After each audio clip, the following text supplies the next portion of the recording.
You're listening to the Shameless LA We Win Wednesdays podcast. Join us every Wednesday at 7 p.m. Pacific Standard Time via Zoom. ID and passcode details are listed in our description. Welcome and thank you for tuning in. My name is Koji, an adult child, your podcast manager and recorder. Adult Children of Alcoholics, ACA/Dysfunctional Families, is a 12-step, 12-tradition program of men and women who grew up in dysfunctional homes. We meet to share our experience of growing up in an environment where abuse, neglect, and trauma infected us. This affects us today and influences how we deal with all aspects of our lives.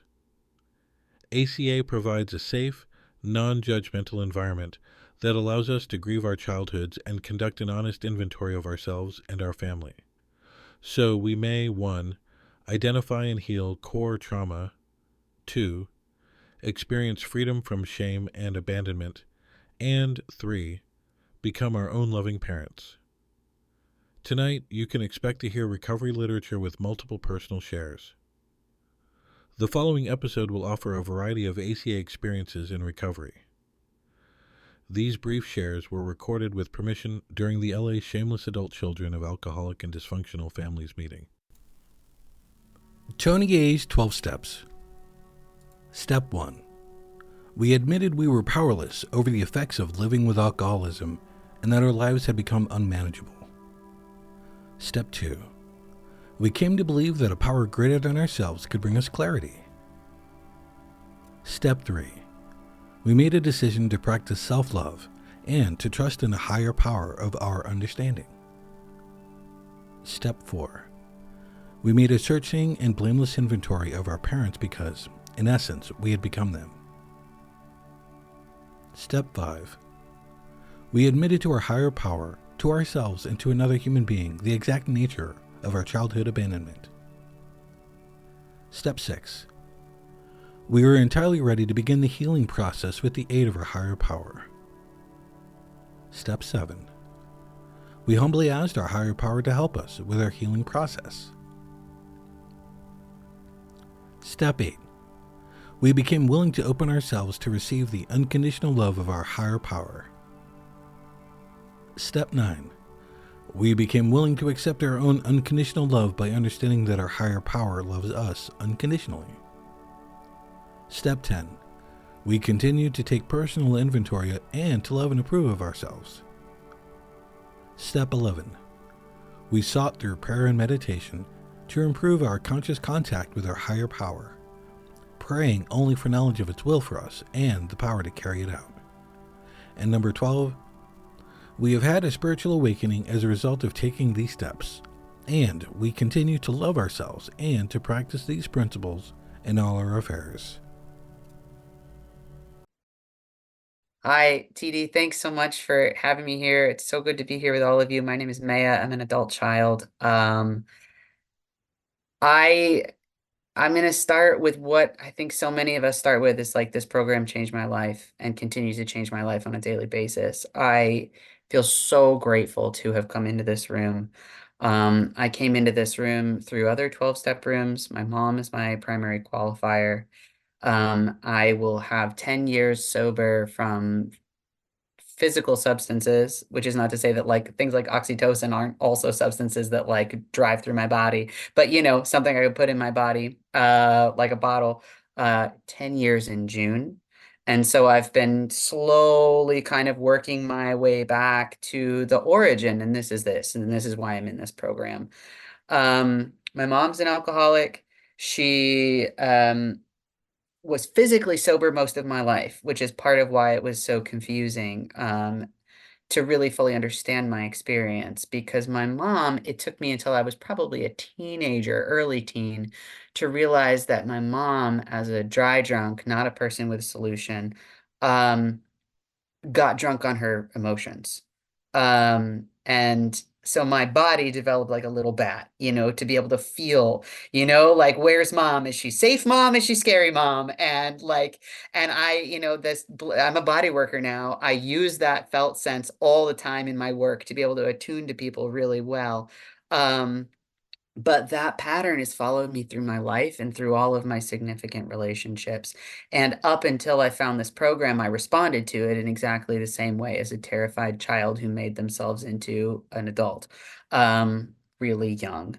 So I learned as a child when I started to feel scary mom that I needed to take control of the situation. I needed to be a parent to this, big scary adult because that was my safety and to help her feel her feelings and to help her understand and to help her not hurt me.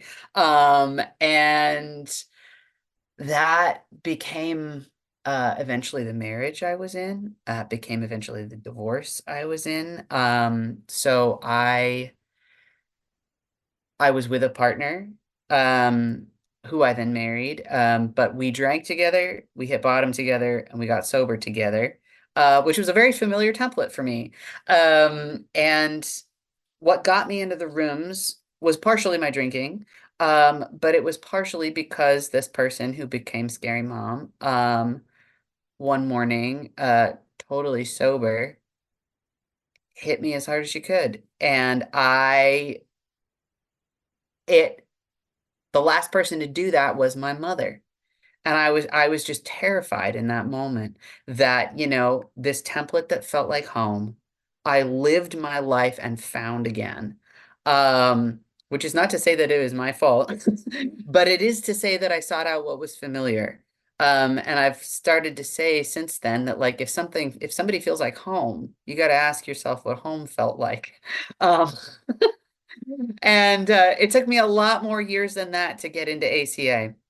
I watched myself in this pattern of finding safety through finding control for a lot of years. I went through a breakup with, and I always joke that like I could tell you who's an addict in a room because I'm gonna have a crush on them. Like the minute I like the day I meet them, I'm like, oh yeah, you're for me. And then they're like, oh, my drinking history, my DUI, and I'm like, oh man, I could have told you, you know. But so my relationship before the one that brought me into this room, I was similar, dated a person who was an addict, and I did the same thing. Got big, knew it all, and really like made a power imbalance in our relationship that made me really sad. And that, made that person really sad. And I was like, I have never felt powerlessness like that before. Like I put down a drink. I've worked my way through Sex and Love Addicts Anonymous. I can understand myself in those ways as a person who was like seeking comfort through substance and other person. And have like a decent amount of movement in myself in those ways.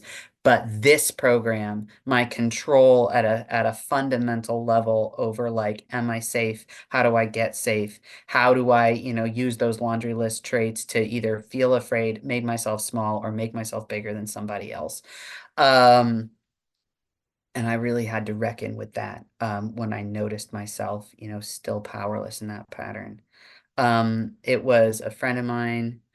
Uh, oh, I think that's a time thing. Is that a 5? I can't see the screen, but I think that's 5. Thanks, That's a Nick. fact, yeah. Thank you so much.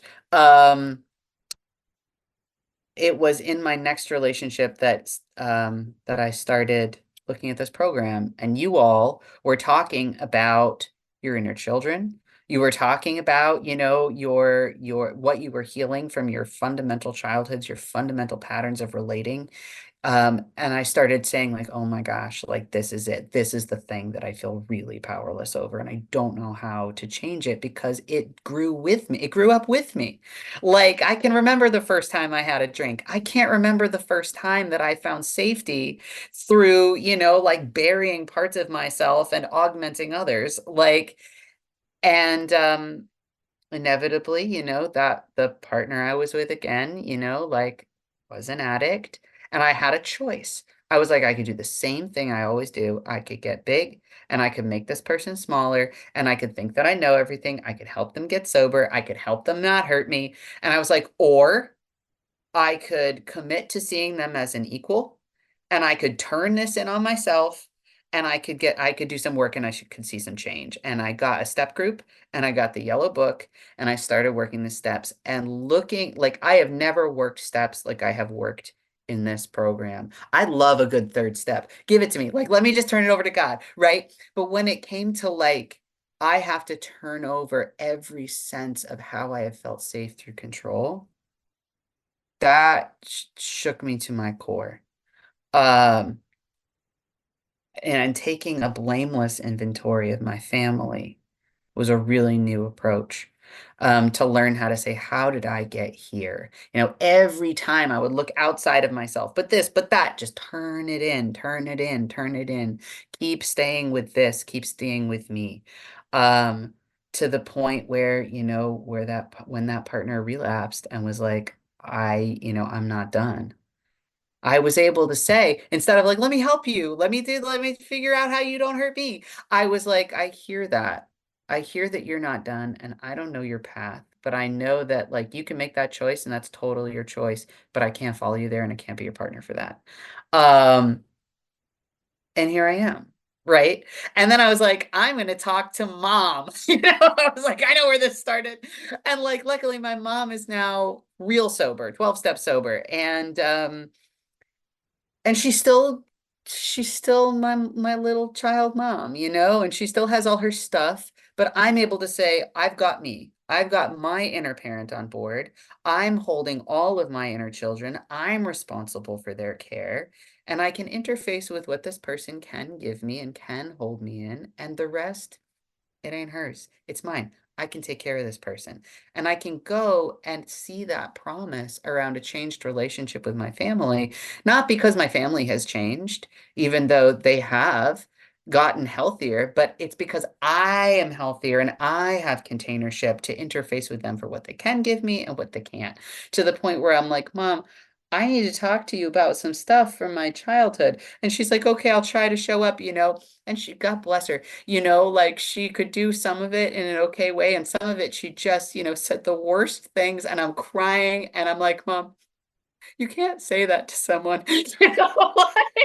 I'm like sticking up for myself gently and lovingly and being like, that's her limitation, you know? But I'm walking, or like I have tools now to know who's talking in me. So when I start to feel a trigger, thank you, Nick, so much.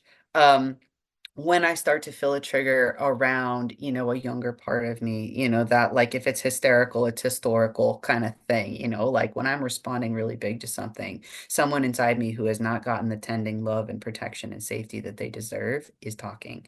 And how do I, with these tools, I'm in Loving Parent Guidebook now, and holy wow, is that a whole other animal?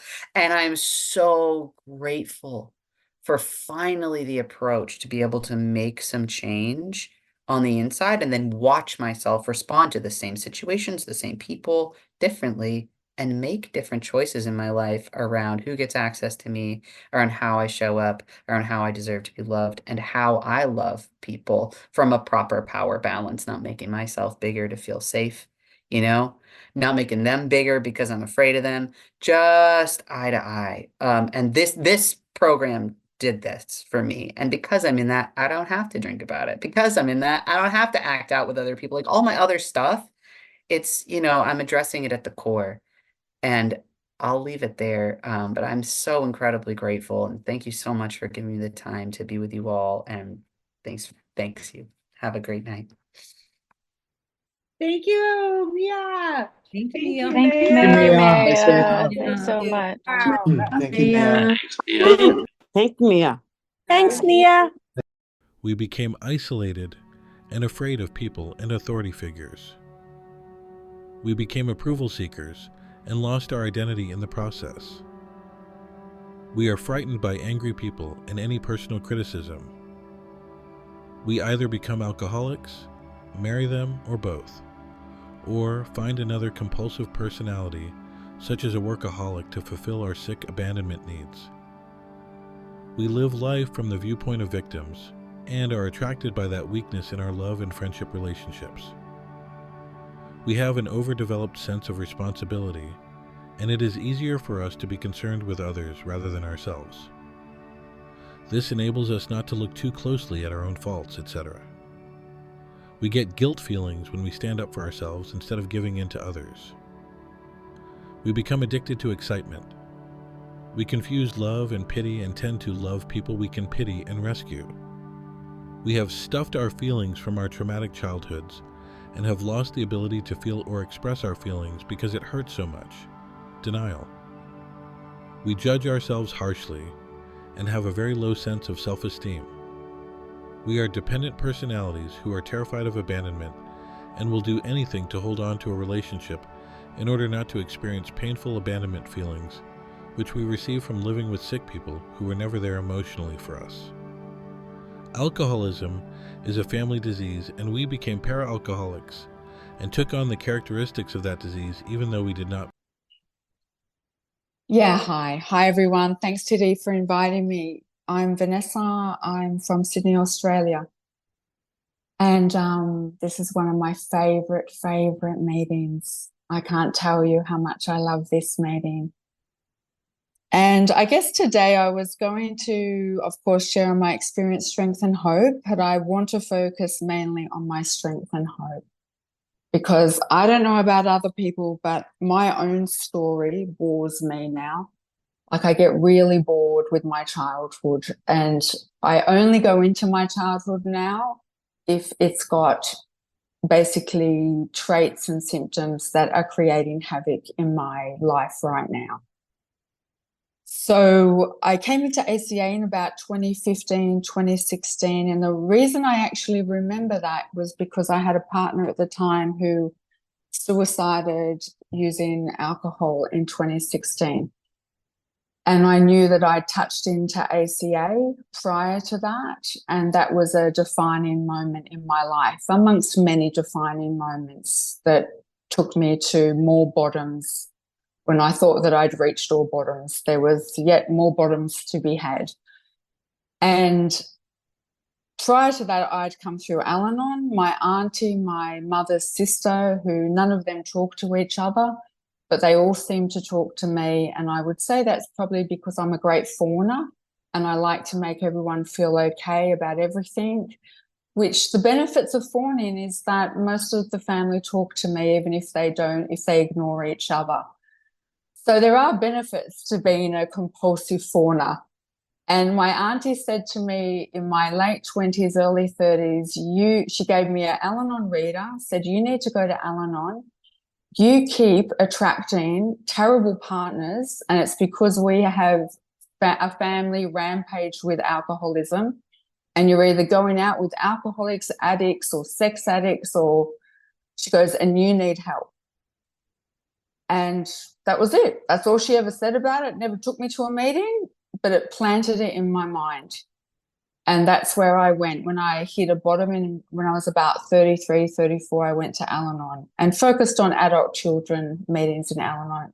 I'm incredibly grateful. I have friends today from Al-Anon and sponsors today that mentored me, loved me up, and helped me, I guess, coin the phrase to be my own loving parent and my own best friend and to stay on my own side.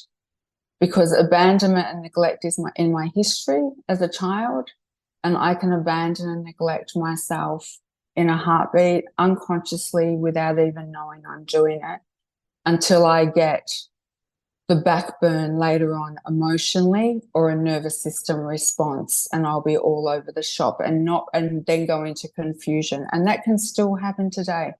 With all my knowledge, it can sometimes be a lag time of about 3 days until I've understood that something happened 3 days ago that was so horrific for my inner family that just took me out. I can thank my mum, who's an alcoholic, still an alcoholic, very high narcissistic traits, but I can thank her for my resilience. She made me go to deportment school and taught me how to dress and said, never look like trash and always wear lipstick. And as you'll notice, I've got lipstick on. I never not wear lipstick. This is the legacy, some of the positive legacies of my mum. Doesn't matter what's going on in the inside, you put your lipstick on and put a smile on your face. And don't go about crying. Stop that crying. So that's what my mum's given me. She also introduced me to God because she was Catholic. And that God has stayed with me for the whole 54 years I've been on this planet, and probably before, I would say. It's not always a Catholic God, it's changed. It's not so punishing anymore. I don't feel like I'm going to go to hell, but it gave me a love of a higher power and a faith in something beyond this world. My dad was a police sergeant. They separated when I was 7, 8, and my dad gave me a work ethic. And he basically, again, was very harsh in his views of the world, and basically obey the law, keep your head down, don't rest, don't sleep, just keep working. And so I've got a very, very harsh critic inside of me. If I'm sick, I had double pneumonia and a collapsed lung once, and I was still at work and just thinking to myself, I feel even more unwell than my usual unwell. And I was puffing walking up the stairs, and I still didn't go to the doctor, because there is that adult child, just soldier on. When you're dead, you can rest. That is my critic. But in saying that, my critic can also be a really good manager. I fell pregnant at 18. I had my daughter 2 days after I turned 19. So my teen became a mum. And today she's alive and well inside of me, and she's my fighter. And she tells me when things are not okay, when I'm unsafe, when there's someone in the room that's dangerous, or just dangerous for me or some inner family member. But she's got poor strategy. She wants to chuck in every job. She wants to leave every relationship, and she wants to tell everyone where to go and how to go and what's wrong with them. So we need to just, I'm always like, oh, the teen's up. And sometimes I say it out loud to other people who are not in ACA and probably think I'm touched in the head or something. But it's my way of talking to her out loud. Oh, I can see you. Yeah, I'm hearing you. My inner child hijacks me. She and my teen don't have a great relationship. My inner child is sweet, naive, wants to watch TV all day and walk in the park and do nothing else and stay home. And she will also stay in relationships that are bad, neglectful, and abusive, because all she wanted was a home. Because that home was taken away when she was 8, and her mum was taken away when she was 8. So she just wants to constantly recreate it. And so I've done that in various ways, creative ways, and obscene ways. What I would recommend in ACA is this, is going back. For me, what has helped me is going back, retrieving that inner child. Thank you, Nick. Retrieving that inner child, understanding what she feels and needs every single day. Even to the point I draw her on a piece of paper and say, what do you feel? What do you need? It'll be really basic. It's not a War and Peace novel. What do you feel? What do you need every day to my teen? She always doesn't want to do much, just go shopping, my teen's just, wants to stand in the mirror putting makeup on all day. She's like useless, but she's fun. She's funny. She's great. My inner critic, if I'm not criticizing the external world, I'm on my own case. It's your fault. Your fault this isn't working. Your fault they all hate you. Your fault he left. Your fault. You shouldn't have said that. You shouldn't have done that. You shouldn't have walked that way. You shouldn't have talked that way. You shouldn't. Simultaneously, the critic makes me go to work and earn money. Without her, I would not be working. So what I've understood is there's positives and negatives to each. And as I've discovered more and more inner family members, more and more have come out, which can be very overwhelming, because huge abuse has come out when I've got to know the teenager, something that happened to her when she was 14, something happened to her at 12. And it's not that I need to spend a lot of time with those, but I do need to hear them, and I do need to nurture them, and I need to reparent them. And sometimes I'm having good days and I'm a great parent, and sometimes I'm a neglectful and abandoning parent to my own family. And on those days, if I don't meditate, I don't journal, I don't get down on my hands and knees and pray for a higher power's help, I've got nothing. Sometimes I've just got nothing. And that's the best I can do, is get down on my hands and knees. So, and that's where I am today. And because for me, some of these parts are also transgenerational. And IFS, I do a lot of internal family systems work, the Richard Schwartz work.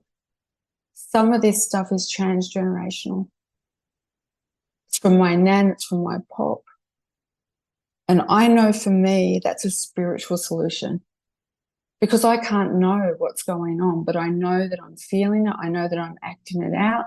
And I've realized recently I'm even acting out my nan's life by never leaving her family, no matter whether she was beaten, abused, never ever leaving. And she died when she was 70. And I do wonder whether, had she gone on and lived her own life as a loving parent to herself and her true self, would she still be alive, or at least live longer? Time. Thank you. So for me, I'll just finish on this. For me, it's a two-pronged approach. It's a practical program. I come to meetings. I've got a sponsor. I do the work. I also am still in therapy. I will be probably forever. I have to journal to understand what's going on with me. I also have been on medication. I'm a big one. If I need medication, I take the medication, because what I do know about the brain and the neural pathways is that they become accustomed to the environment they grow in. So if it was formed not in a good way, I need to loosen them up to form them to go in another direction. And that for me is what sometimes medication has given me. The other part of the program is spiritual. And the other part of that is having every single person in ACA here. Because through community, through love, through seeing myself being witnessed, heard, understood in the eyes of other people, I exist and I matter. And for that, I'm incredibly grateful. So thank you. I'll finish it there. Thanks, Vanessa. Thanks, Thank you, Vanessa. Thanks, Vanessa. Thank you, Vanessa. That was amazing. Thank you, Vanessa. Thank you, Vanessa. Thank you. Thanks, Vanessa. That was fabulous. Other people, even authority figures. We do not depend on others to tell us who we are. We are not automatically frightened by angry people and no longer regard personal criticism as a threat. We do not have a compulsive need to recreate abandonment. We stop living life from the standpoint of victims and are not attracted by this trait in our important relationships. We do not use enabling as a way to avoid looking at our own shortcomings. We do not feel guilty when we stand up for ourselves. We avoid emotional intoxication and choose workable relationships instead of constant upset. We are able to distinguish love from pity and do not think rescuing people we pity is an act of love. We come out of denial about our traumatic childhoods and regain the ability to feel and express our emotions. We stop judging and condemning ourselves and discover a sense of self-worth. We grow in independence and are no longer terrified of abandonment. We have interdependent relationships with healthy people, not dependent relationships with people who are emotionally unavailable. The characteristics of alcoholism and para-alcoholism we have internalized are identified, acknowledged, and removed. We are actors, not reactors. Oh, great. And you can let Nick know how you would like your time. If you can just let me know at the 2-minute, when I have 2 minutes left, that would be great. 2 minutes. Thank You got it. Thank you so much. Okay. Hi, I'm Jenny B, adult child. My parents were not alcoholics. My mom was very close-minded, and she did use alcohol, like other things, to dissociate, which I've become more aware of as I've been in this program and kind of looked back and remembered those things. My dad and my younger brother are autistic. My dad was also an artist and musician, and I didn't really know my dad until after my parents' divorce, because he was frequently just locked in his studio and I didn't really have much of a relationship with him. He became a born again Christian when my parents divorced. His father, my grandfather, was a minister and moved him and his family all around the country growing up. So I guess it made sense that when shit hit the fan for my dad, he used a degree of self-righteousness, which nothing against his religion, but the way that he used it was very abusive. So there was some religious trauma that he incurred as a child that he then passed on. And so my parents were just very unavailable. They were both very self-involved, and just not available in the way that I needed them to be. I was also sexually abused by my grandfather on my mother's side. And when I told her, she scared me into not saying anything. She told me all the big scary things that would happen if I wanted to, that I would have to go to court and at least I'd be in terror, all these scary things that would happen, and basically scared me out of doing anything about it.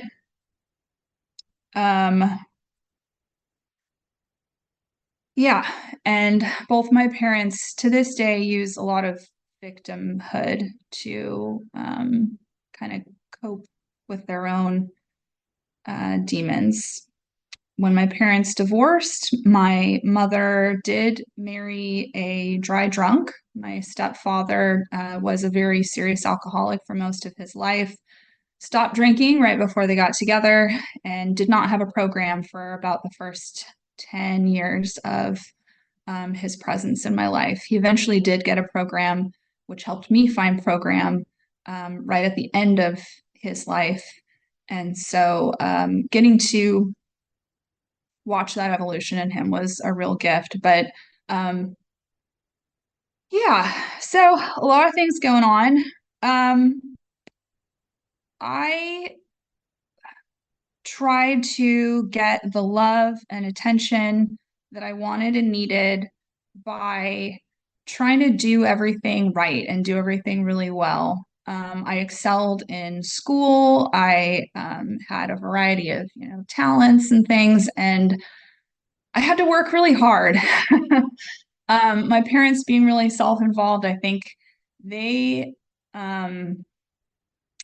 it became a pattern of, oh, well, Jenny's going to get an A on the test. She always does. It was just not expected like something bad would happen if I didn't. Nothing would have happened if I didn't. Nobody would have cared if I did worse than perfect. But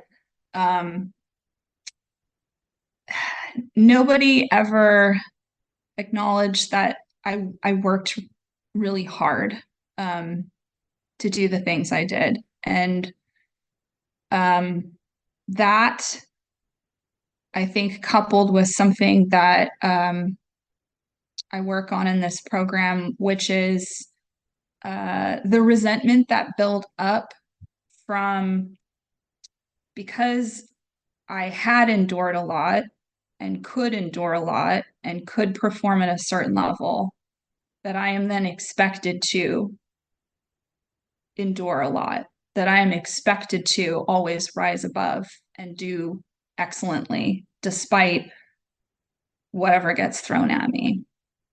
And I now know that that's not healthy, right, or fair.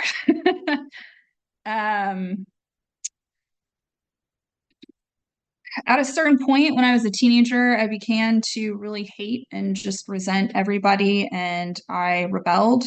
And like my parents, just I was attracted to friends and relationships like my parents, people that were emotionally unavailable, dissociated, victims that I felt I could rescue or would get sucked into. My ex-husband was actually a sex addict, and things with him eventually brought me into program. My first program was Codependence Anonymous, and I was in that program for 6 years before I found ACA 4 years ago.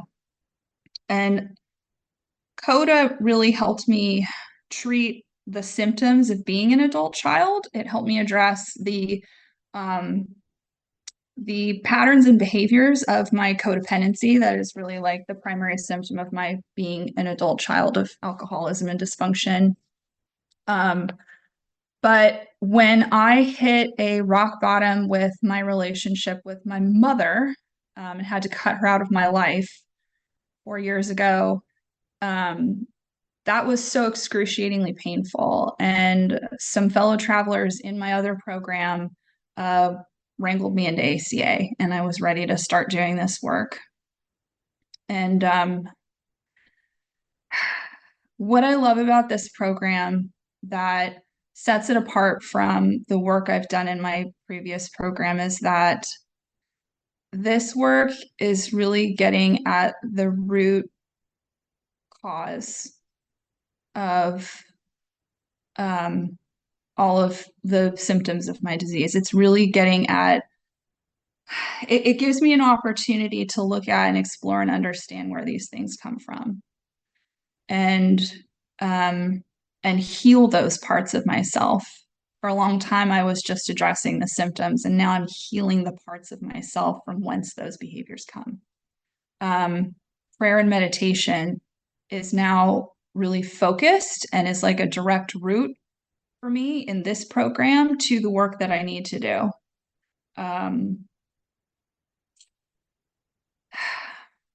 Yeah, I'm so grateful for this program, and I guess, where am I at? Okay, just about 2 minutes. Well, I guess the last thing I want to end on is the hope for me. I think, like most ACAs, I could write an endless novel of like the experience part of everything that brought me here. And the hope for me is when I think back to where my life was before I got into recovery. And I think, thank you, Nick, I see that. When I think back to that, and I see that I have made progress, a lot of progress, and I will never be perfect. My program will never be perfect. Sometimes it's 2 steps forward and 1 step back. Frequently it is. I'm very human. But it doesn't have to be perfect, and I don't have to be perfect, because it's better today than it was then, and I know it's going to keep getting better little by little. And whatever, heavy, dark stuff life might continue to throw at me, I know that I will never have to go back to that dark place I existed in before I started the path of recovery. And every time I think about that, it gives me chills and it gives me hope. And I'm so grateful for this program. I'm so grateful for the opportunity to speak tonight. I've never been a speaker at an ACA meeting. So this is a real privilege. And thank you to everyone that shows up to these meetings, that makes them, breathes them into existence by showing up and being willing to share and be vulnerable, because in that vulnerability that's what creates this safe and sacred space, is when people show up and are willing to open up and be vulnerable. And for that, I am just continue to be so, so grateful to this program and to everyone here tonight, everyone who shows up. So I guess that's it. Thank you so much for the opportunity to share. Thank you, Thank you, Jenny. Jenny Thank you so much for your B. share. Thanks, Thank you, Jenny. Jenny B. Thanks, Happy Jenny to be an B. FT, Thanks Jenny so much, B. Jenny. Thank you Thank very you, much, Thank you, Jenny. Jenny. Thank you, Jenny Thank B. you. Thank you, Jenny B. We Thank begin you. open shares now. Shares. Okay. We're at gentle time, so I believe we will now thank Amy. Hopefully she can hear us. Thank you, Amy. Amy. A very good one. Thank you, Amy. Thank you, Thank you, Amy. Amy. Amy. Thank you, Thank you, Amy. Amy. Thank you, Thank you, Amy. Thank you, Amy. Thank you. Awesome. She might have to come back. We'll figure that out. Chapter 6. Inner Critical Parent. Adult children arrive at ACA with hypercritical messages in their minds. We tend to judge ourselves or others without mercy. But where did these messages come from? Through the first 18 years of our lives, our families had 6,570 days to shame, belittle, ignore, withhold from, or manipulate us during the most formative years of our being.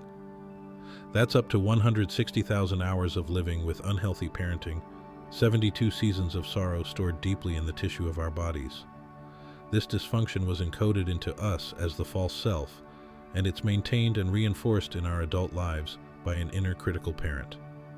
The inner critical parent is a childhood part of us that arose and strengthened in the absence of unconditional love. It is the inner voice, images, feelings, or sensations that tell us we are not good enough, smart enough, or worthy enough, that we are inherently and fundamentally broken, and that no one understands us. This inner critic repeats the harsh, aggressive messages from childhood that always find fault in actions, thoughts, and feelings, both in ourselves and in others. The critic is the internal sense of doubt, blame, or disgust that undermines our relationships and chances of authentic connection. The critical voice produces guilt feelings when we think about asking for what we need. Living with this inner critical parent can result in dissociation, depression, anxiety, panic, and if left unhealed, even death.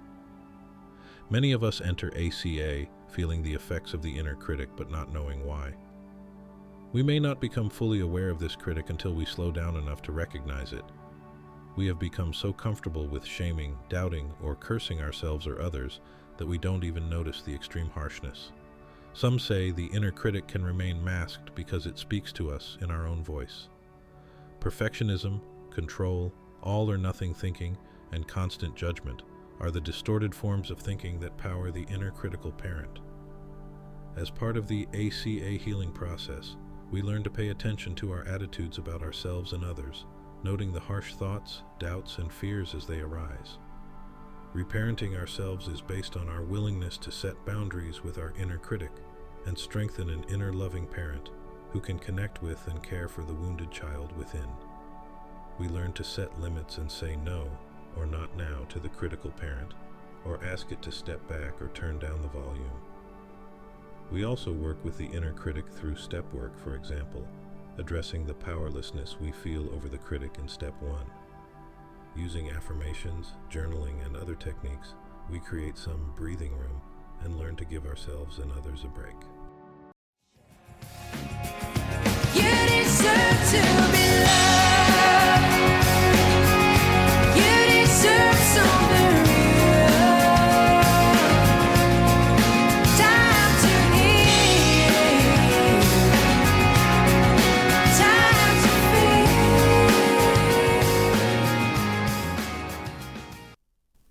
You're listening to the Shameless LA We Win Wednesdays podcast. Join us every Wednesday at 7 p.m. Pacific Standard Time via Zoom. ID and passcode details are listed in our description. A special thanks goes out to those who do service for this meeting: DJ Nick and DJ Rich, Bill W., Terry B., Yvonne, Darren, Renee. On security, co-hosts and tech, Cathay, Camero. Your phone list, coordinators are Kylie and Brother Lars. Nikki is your timer. Email manager is Kayla. Treasurer is Gretchen. Biz chair is The Di. World service rep is Mark C. Literature rep is Crystal B. Your WhatsApp manager is Bill W. Your speaker, finder, and host is TD. And this is Koji, your podcast manager. Singing meeting favorite, You Deserve to Be Loved. Here's Tracy Dawn.